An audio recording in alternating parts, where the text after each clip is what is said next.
Good day and welcome to SCO BRICS Insight, where we look at what's really going on in the world of the BRICS. Now, Russia, which has recently been displaced by the US as the largest supplier of natural gas for Europe, is now preparing itself with a battle with the US over LNG supplies to the world market. It expects that the US will continue its use of sanctions and other methods, including intimidation of other countries, to stop Russia's competition in the global LNG market. After all, it succeeded in convincing the Europeans that Russia was its enemy. Now, as you're aware, the EU decided to stop buying the cheap and convenient gas supplies via pipelines like the Nord Stream and the Yamal Europe, and instead buy US LNG at 3 times the price. Plus, Europe had to invest in new and expensive regasification terminals. Now, this was in the interest of its energy security and not being dependent on an unreliable supplier, despite Russia's unblemished record of continuous gas deliveries for over 5 decades, in fact since the days of the Soviet Union. Now, this has caused many changes to the energy situation in the world. The price of liquefied natural gas on the European and American exchanges has recently reached the lowest level in months. Now, the cause of this price decline are actually very different. In Europe, the primary factor is the industrial stagnation, which has led to a serious reduction in the gas consumption by all sectors of its industries, particularly the heavy industries. In the United States, the market's experienced an oversupply of reserves and a delay in the restoration of its largest LNG terminal, the Freeport LNG, which was damaged by the recent hurricane on the Texas coast. Now, against this backdrop, the largest players in the global LNG market are making statements about their large-scale infrastructure construction in the field of gas exports and assessing their desire to be the forefront of this segment. Now, before I continue, I'd like to make an appeal. If you like and enjoy my videos, you can help me fund the channel and my website, SCO BRICS Insight. And you can do this by making a small donation, which is done by clicking on the thanks button at the bottom of the video screen. So everybody who donates does get a personal thank you, and I'm thanking you all in advance. Now, the future of the LNG market is an equation with an unknown number of variables. The calculation of which is not that straightforward. What is confirmed is that more capacity for LNG liquefaction is going to be done. However, when considering other factors such as the forecast demand, the availability of regasification capacity, and the numbers of the tanker fleet, are they sufficient, then the outlook is far less optimistic. Furthermore, potential logistical issues associated with potential and current armed conflicts in the Middle East, Southeast Asia and other regions have to be taken into account. Now, according to the International Energy Agency, by 2030, projects currently under construction and those that have had an investment decision made will be capable of increasing LNG production by about 250 billion cubic meters per year, which is about half the current supply on the world market, which is about 500 billion cubic meters. Now, in theory, the demand should also grow by that amount, if not more. That's according to Russia's Novatek's estimate. They think the global demand for LNG will reach 750 to 800 billion cubic meters by 2030. Now, the greatest increase in gas consumption is forecast for Asia, around 200 billion cubic meters, with a more modest rise in Europe at 30 billion cubic meters. Now, it's anticipated that gas consumption will increase significantly in China, India and other countries in Asia, such as Indonesia and Pakistan. Now, the main competitive forces in the market are 3 key players: the United States, Qatar and Russia. Now, about 60% of the new capacity is expected to be added by the US and Qatar.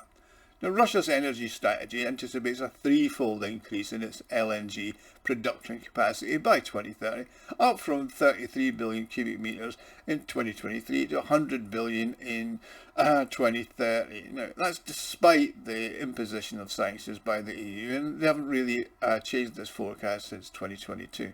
Also, despite the sanctions, the Russian Deputy Prime Minister Alexander Novak believes that Russia will be able to continue selling its LNG, although the situation does have certain difficulties involved.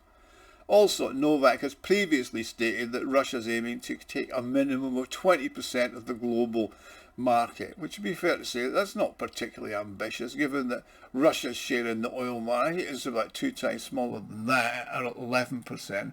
But obviously, the oil market is a much larger one, and there are far more players in it. Now, the most intense period of competition is expected to occur between 2025 and 2027. The IEA forecasts indicate that the majority of the major mega projects in LNG will be commissioned and happening during this period. Now, in the case of Russia, this is the Arctic LNG 2 plant of Novatek, which is being constructed despite the various significant challenges. The Murmansk LNG, which is another Novatek project, as well as a decision on Gazprom's Baltic LNG. It's also likely that a number of other projects, including Novatek's OB LNG and Yakutsk LNG, which is a project of the Yakutsk Fuel and Energy Company, will be implemented. And they will continue to contribute to the fulfillment of Russia's energy strategy objectives. Now, the primary challenges, as well as the causes of the postponements in the decisions of Soviet project, are actually of a technological nature. Now, the leading gas liquefaction companies and technologies were developed by American, Japanese and European companies, which in particular had their presence in the share capital of major Russian LNG projects. Now, with the start of the special military operation in the Ukraine, the situation underwent a radical transformation. Companies withdrew their technological input and competencies from Russia, and some, such as Shell, entirely actually withdrew from the relevant projects. Now, that move by Shell, by the way, cost it around $20 billion, and it's unlikely ever to be welcomed back in Russia, which will have an impact on its future projects with countries that are friendly to Russia. It's unlikely anybody's going to forget Shell's actions, and they may live to regret it. Now, in response to this, Russia's already developed under its import substitution program its own technological solutions. In particular, they are the Arctic Cascade and Arctic Mix technologies. And these technologies have now reached the industrial level of development. I mean, the fourth stage of the Yamal LNG was constructed using the Arctic Cascade technology. Now, it's conceivable that these technologies could also form the basis of projects implemented by other market players in Russia, such as Gazprom, Rosneft, and the Yakutsk Fuel and Energy Complex, plus maybe other companies. Now, in general, the LNG market has undergone significant changes, and it's increasingly based on ventures. I mean, this term can be actually applied to the gas trading sector, which has become very, very involved in finance more than actual just gas. In any case, large-scale gas projects were previously implemented with guaranteed demand and long-term contracts. Now, the market's undergoing a significant shift to a more competitive landscape, where the established rules and norms are being challenged. Now, if projects are abandoned, which could happen, it will mean a loss of market share to competitors, so Qatar and Russia, if it's America. Also, the implementation of projects will require navigating the highly competitive environment characterised by the sanctions, transportation blockades and the risk of terrorist attacks. Now, the geopolitical aspect of the LNG market is of significant importance. I mean, if, for example, Iran blocks the Strait of Hormuz, then that would exclude Qatar from the global LNG.